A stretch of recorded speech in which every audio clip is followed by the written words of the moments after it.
Hi there, my name is Mark C. Johnson, and thank you for taking a few minutes and allowing me to talk a little bit about myself, but I just wanted to let you guys know, originally I come from the land of enchantment. I'm a New Mexican, born and raised in the southeast corner, a little town called Audition, New Mexico, a town full of ranching, farming, and a whole lot of oil rigs. So I had a real country background, but my parents were the choir director, mom, and dad was the band director. So I had a real musical growing up.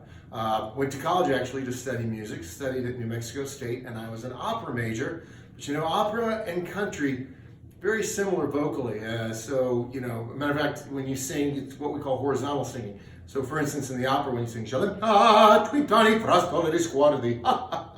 or down to the West Texas town of El Paso, I fell in love with a Mexican girl. That's what we call horizontal singing. So I studied that at New Mexico State. After college, played in a lot of bands all over New Mexico, from Espanola to Silver City. Ended up finally moving to Nashville, Tennessee. Got into the restaurant business to make a living while I was doing all this, and actually ran my first restaurant, Sammy B's, on Music Row. It was where all the old songwriters would sit. We had plaques on the bar stools.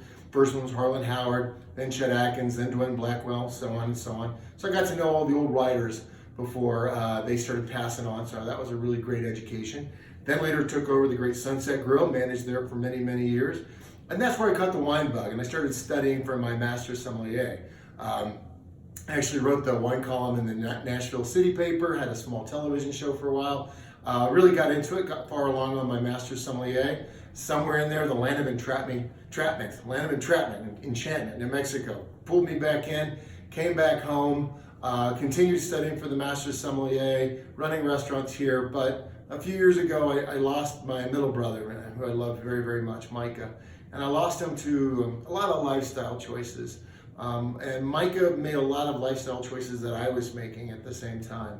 And even though he had passed on, I still kept drinking as much as ever.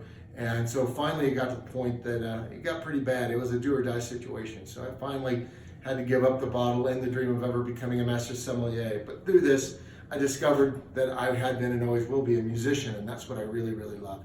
So I sobered up. Now, I'm back here in Santa Fe. I'm no longer running restaurants. I manage a grocery store. I'm singing all over town, and I do a lot of nonprofit work. I'm very involved in our community. Matter of fact, last year I did 11 charity auctions as the auctioneer.